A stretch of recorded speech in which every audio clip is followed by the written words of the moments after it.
Everything in this video can be found on a public domain in the full disclaimers down below. Hey, welcome to the Danger Zone. It's Ashley. I wish you lots of love and many blessings. And a big thank you to Nikki, Peter, and Deborah. You know, y'all, it's like Harry just can't help himself. When things start to calm down, he has to kind of kick it back up again. I just don't understand it.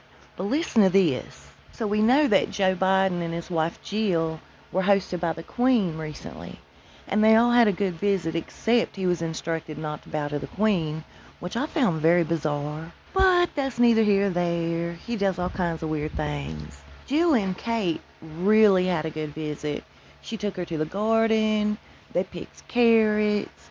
They talked. They laughed. They had a really good visit together. Joe ended up inviting the Queen to the White House to come stay with them for a few days.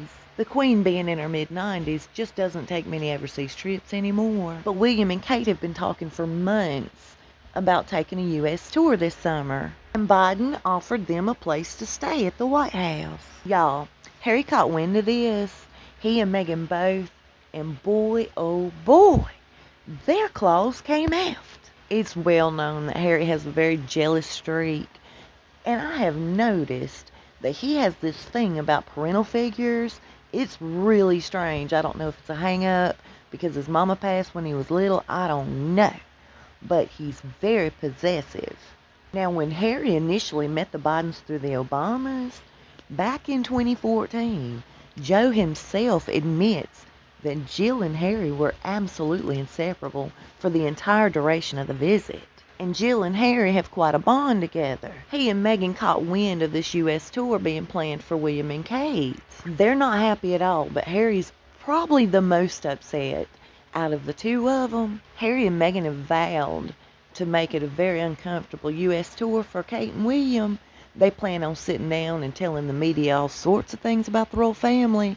They told them, if you come here, it won't be a comfortable visit.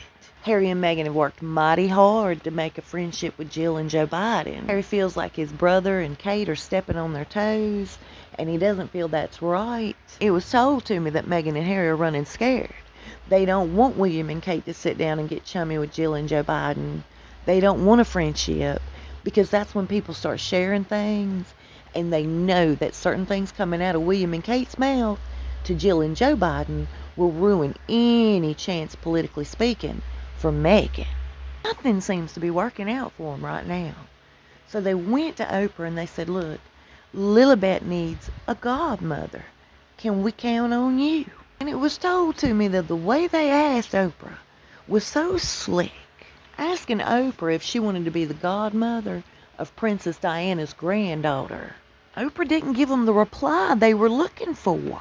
Oprah told them, look, I don't need to be her godmother. I really don't have any place in my life for that right now.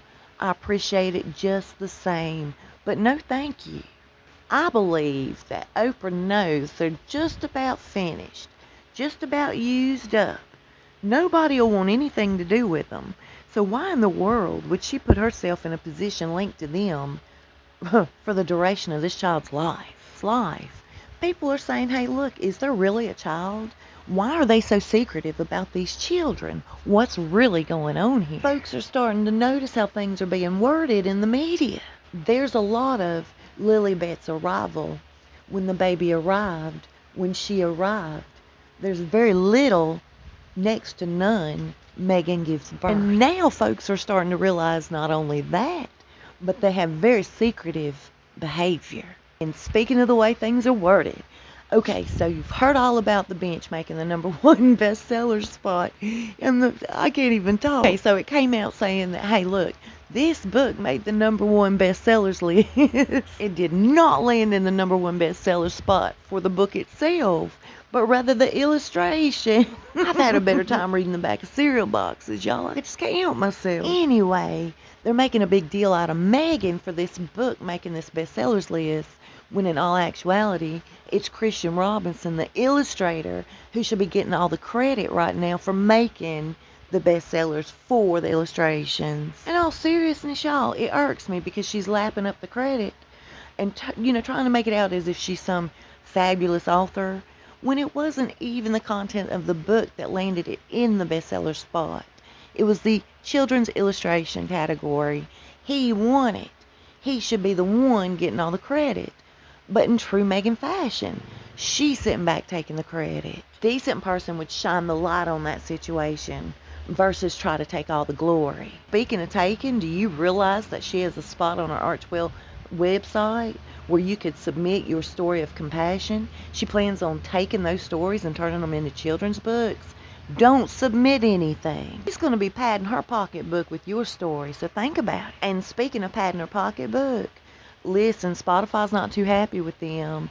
They've only produced 35 minutes of content for the multi-million dollars they received for their contract. It seems like they're in a little bit of hot water, and if they breach this contract, this is not going to be good for them, financially speaking. According to the contract and what they were paid for, they had so many episodes they had to do, and they've only produced one of those, and now they're using all sorts of excuses as to why they can't produce it anymore at the moment. I don't see that they have any room for excuses considering they produced that podcast from their house. Why can't they do that now? It's looking like they took the money and ran to me.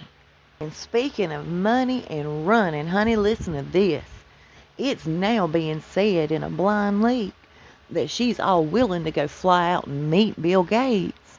She's desperately trying to get up with this man. She wants a meeting with him, and she's willing to fly to get there. And you know, she's made every excuse in the book as to why she can't go anywhere right now. Initially, she said she wasn't going to go to the unveiling of the Diana statue. Changed her mind at the last minute saying she was going to go. Harry didn't need to be there by himself. And now something's changed. She wants to go ahead and send Harry on by himself and stay behind. She's trying her best to get up with this Bill Gates now that his wife has left him. She feels like she needs to hurry up and sit down with Mr. Gates and talk about her humanitarianism and foundations they have in common. Because we know what humanitarians both Bill and Meghan truly are. Give me a break. You're having a good day today. I'll see you soon and we'll talk fast. Thanks so much for being here with me. Y'all stay safe and be blessed.